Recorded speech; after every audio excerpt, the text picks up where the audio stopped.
Pero si vamos a poner a disposición de la voluntad política de 80 diputados el cargo de fiscal general, por ejemplo, con la actual fiscal, es público que yo tengo mis diferencias y las seguiré manteniendo y sosteniendo, pero es, creo yo, algo muy peligroso poner a disposición del 51% de los diputados el cargo de fiscal general. El fiscal general debe quedar independiente del proceso político, que creo yo, por lo menos en el tema judicial, se puede intuir que hay algún principio o alguna, digamos, buena voluntad de querer independizar la política del proceso judicial. En esa parte específica podemos estar de acuerdo. En los otros paquetes de los 4 que se han propuesto, hay cosas que creo yo son muy peligrosas. En el caso de la fiscal, del fiscal general que tú hablabas, también la integración de la comisión de postulación está cambiando. Sí, así es. ¿Cuáles son los cambios? ¿Tendría esto algún beneficio o vendría a allanar el camino? Porque siempre la elección del fiscal ha creado muchísima polémica en este país. Todas las elecciones han creado. Sí, se crea un consejo de la carrera judicial, ¿verdad? Que creo yo que está bien integrado. También se crea un consejo superior del organismo judicial y también se crea un consejo, digamos, de la Contraloría. Entonces, eso creo que está muy bien. Creo que está bien que haya un consejo que asesore y que supervise al Contralor, no como en este momento que el Contralor básicamente hace y deshace con la institución lo que quiera. Pero creo yo que, con todo respeto a los ponentes, digamos, de la reforma, es gravísimo poner a disposición del Congreso de la República el cargo de fiscal general. Hay que, creo yo, iniciarle una causa con un juez pesquisidor, que sea la Corte Suprema la que investigue los méritos de esa causa y entonces que dictamine un tribunal de justicia si se le debe remover o no del cargo. Siguiendo la pregunta de Silvia, a mí me llama la atención también de las elecciones, las comisiones de postulación, como por ejemplo el rector de la Universidad de San Carlos y el decano de Derecho de la Universidad de San Carlos toman un protagonismo significativo en casi todas las comisiones que antes no tenían. Antes era por sorteo, por elección, había... Sin embargo, ahora es el rector, el decano y luego 2 por sorteo, me refiero de los rectores de las demás universidades, y 2 por sorteo. ¿Es esto un desequilibrio o un cambio de poder o una dotación de poder mayor a la universidad pública del que debiera o del que tenía? No, yo te diría, Pedro, que no, se sigue con la tradición. Siempre el rector y el decano de San Carlos entran por derecho propio. Aquí hay una pregunta que nosotros vamos a tener que responder en las discusiones que hay que hacer. ¿Queremos seguir con comisiones de postulación o no queremos seguir con comisiones de postulación? Aquí lo que hubo es una reducción del número de los integrantes de las comisiones de postulación. ¿Por qué? Porque ya eran inmanejables. Estaban haciendo comisiones de postulación de 30 personas para postular en menores números. O sea, eso ya era algo que no se podía manejar. Por lo tanto, aquí sí se reduce el número de las comisiones de postulación, pero se sigue con el concepto. Aquí nosotros tenemos que responder si la academia quiere seguir en este rol, porque la academia no está para ese rol. Sin embargo, nosotros hemos optado porque la otra opción es dejarla al Congreso. Y esas son las discusiones que vamos a tener que tener, creo yo, ¿verdad? Que vamos a tener que saber responder ante esta situación que se está planteando. Sí, no, y ahí yo quería un poco respetuosamente siempre, pero disentir con el tema de la creación de estos consejos. En particular me preocupa mucho el de la Contraloría General de Cuentas. Yo creo que esto está intentando legítimamente responder a una demanda ciudadana. ¿Quién controla al controlador?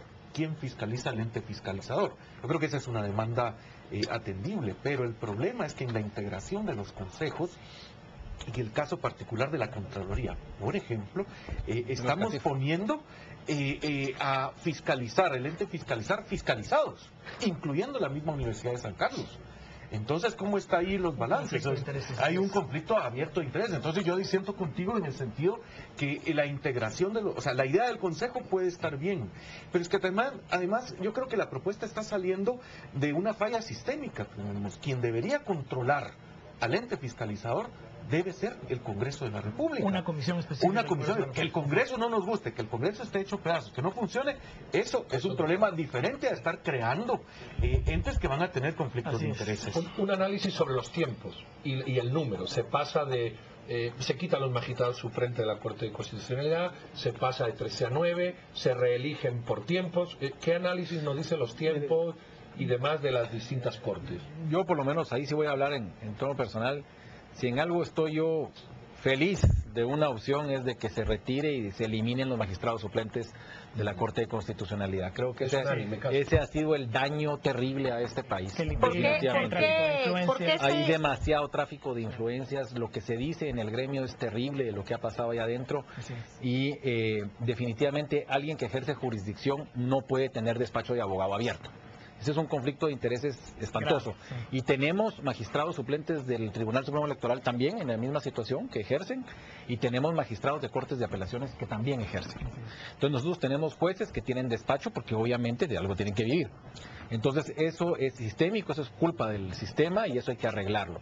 Ahora, la pregunta del millón es si lo que se está proponiendo es mejor. Yo creo que sí, en parte, ¿verdad? Nosotros creemos de que esta discusión, como le digo, se tiene que enriquecer de muchos sectores. También es cierto que se pudo haber eliminado por ley el hecho de que dejaran de litigar los magistrados suplentes de la Corte de Constitucionalidad. No había no hay una necesidad de reforma constitucional. Entonces, entramos. Con esto los consejos estamos totalmente de acuerdo. Corporativizar también esto de darle al CACIF y a las cooperativas una función fiscalizadora de la Contraloría de Cuentas no me suena a mí como muy lógico. ¿Los tiempos? Sin embargo, ahí está. Ahora los tiempos, sí. Las renovaciones parciales creemos que son buenas. Definitivamente haber cambiado los 9 magistrados. En la Corte Suprema de Justicia, desde el año 86, no se ha reelecto un solo magistrado. Y eso es pésimo. Y vemos que en la Corte de Constitucionalidad tampoco se sigue con criterios jurisprudenciales que ya se tenían y se cambian y no se explica por qué. Eso es pésimo, porque entonces no tenemos nosotros capacidad de saber cómo se va a aplicar la ley. Jurisprudencia, digamos, predictibilidad de los fallos, ¿no? Y antes de irnos a corte, quisiera que termináramos nada más hablando de lo que es el fortalecimiento y transparencia, rendición de cuentas. Hay un tema que se toca en esta ley, que es toda la carrera judicial.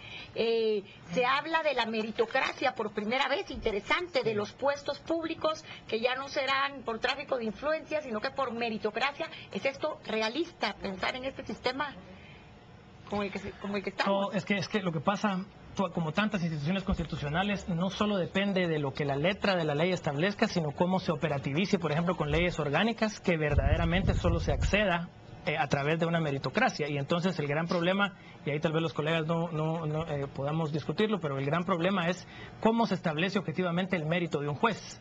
¿Es por los fallos condenatorios? ¿Es por la calidad de las sentencias? ¿Es por el número de sentencias que realiza? ¿Es por la cantidad de sentencias que realiza su tribunal?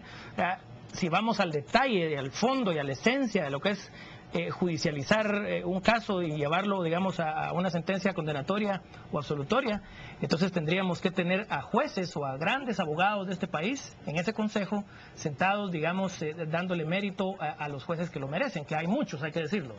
Bueno, vamos a ir a corte, vamos a regresar con Ricardo y otras preguntas, porque en el nuevo segmento vamos a seguir hablando de los otros 3 ejes de la reforma constitucional. No se vayan, que regresamos rápido.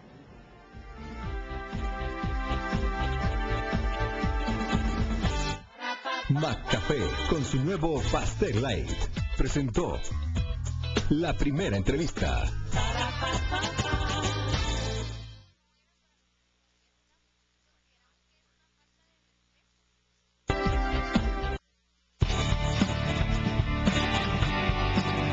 Estamos presentando a las 8:45.